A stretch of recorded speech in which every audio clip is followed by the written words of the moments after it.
It's time now for a look at the latest in local news. In the news, the Wayne County Commissioners met for their monthly meeting last night. Under presentation and announcements, Recreation Director Lamar Speckek was on hand with improvements for Bill Morris Park, with improvements to the concession stand, extending the roof on both sides and adding picnic tables and a canopy for people to sit and eat.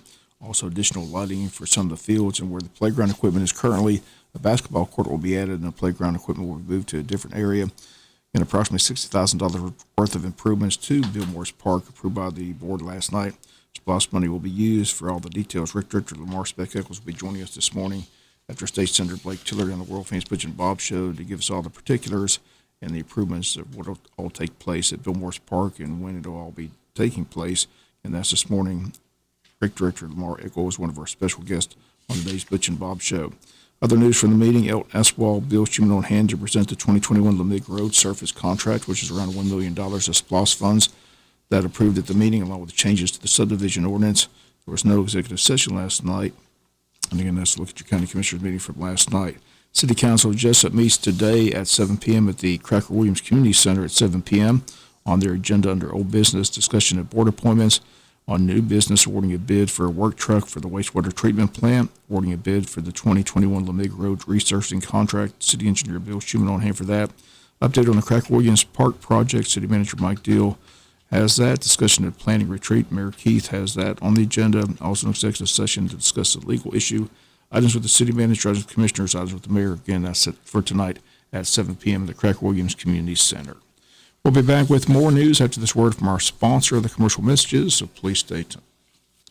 Wayne County School System continues to update the COVID chart for each week. Again, this is the week of February 22nd to the 26th. Again, 5,058 students in the school system. They only had 3 weekly positive cases. Again, 1 at Jesup Elementary, 1 at Odom, 1 at Wayne County High School. As far as employees, 840 employees in the school system. They had 5 weekly positive cases during the week of February 22nd to the 26th, 3 at James E. Bacon, 1 at Jesup Elementary, 1 Wayne County High School employee. Tomorrow morning at 9 a.m. at Coastal Pines Technical College, the Wayne County Emergency Management Agency will be conducting their first hazardous mitigation planning meeting. This is a 5-year plan that's set up to create a safer community for Wayne County residents by reducing or eliminating the long-term risk to human life, property, and environmental degradation from hazards. This purpose will be accomplished by creating a planning document that becomes the foundation for emergency management planning, training, and preparedness, and by identifying those hazard mitigation projects that will reduce the impact for future hazard events. Once again, the meeting taking place tomorrow morning at 9 a.m. at Coastal Pines Technical College. GBI says that they have charged McIntosh County Deputy with aggravated battery in violation of oath of office. Again, on Friday, February 26th, GBI charged McIntosh County Deputy 48-year-old Mark Gibson with aggravated battery in violation of oath of office. On Tuesday, February 23rd, the McIntosh County Sheriff's Office requested that the GBI investigate allegations that Deputy Gibson severely injured a woman who was in custody of the Sheriff's Office. The investigation showed that Deputy Gibson body slammed the handcuffed woman, causing serious injury, and Gibson turned himself into the McIntosh County Jail without incident. GBI will continue its independent investigation. Once completed, the case will be submitted to the Atlanta Judicial Circuit District Attorney's Office for prosecution.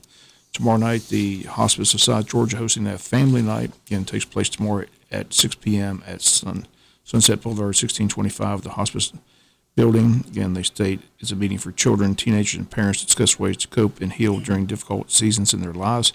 If you or someone you know has experienced loss in any form, similar to a death, loss of employment, divorce, financial burden, recent move, or anything in between, again, they ask that you please attend. They ask you to sign up. As you call 588-0080, pizza and refreshments will be provided. Again, that's tomorrow night, 6 p.m. at Hospice of South Georgia, again, located at 1625 Sunset Boulevard. We'll be back with the final news note after this word from our sponsor of the commercial messages, so please stay. Final notes in the news on Monday in Atlanta, a bill to restrict ballot drop boxes, require more ID for absentee voting, and limit weekend early voting days passed at Georgia House amid protests by Democrats that the proposals would make it harder for voters to participate in the process. House voted along party lines. 92-72 was the vote on the sweeping elections bill, supported by Republicans who want to impose new voting requirements after the recent presidential race and the 2 U.S. Senate races in Georgia.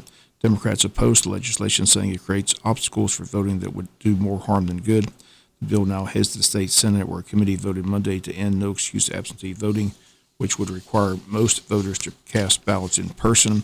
That legislation could receive a vote in the full Senate within days, and we'll be talking today with State Senator Blake Tillery this morning to get the latest on the proposed legislation. Legislation continues to be debated in Atlanta as once again this falls along party lines. During a 2.5-hour debate in the Georgia House Monday, Democrat State Representative Kimberly Alexander says the bill would lead to voter suppression by creating hurdles to casting a ballot. The Republicans say the proposal will simply build voter confidence and trust in elections. Protesters arrived outside the Capitol Monday waving signs and chanting no voter suppression. Previous protest on Friday led to a confrontation inside the Capitol when an officer grabbed Democratic State Representative Park Cannon's arm after she stood in front of his bullhorn. Lawmakers in 43 states are considering over 250 bills that would make changes in the voting system. The measure that passed the House on Monday, House Bill 531, would limit ballot drop boxes to locations inside early voting locations, reduce souls to polls voting events to one Sunday during early voting, and require voters to provide a driver's license number, a state ID number, or copy of a photo ID to request absentee ballots. In addition, the measure would set a deadline for requesting absentee ballots to 11 days before Election Day and ban organizations from distributing grants to help fund elections and prohibit distributing food and drink to voters waiting in line.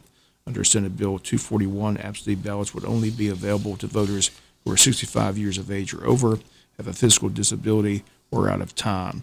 Again, all bills must pass their first chamber, either the House or Senate, by next Monday, deadline set by the General Assembly. Then they would continue to be debated and voted on until this year's legislative session ends on March 31st. That's going to do it for latest in local news. Sports comes your way in a few minutes. Paul Morgan, have a great day.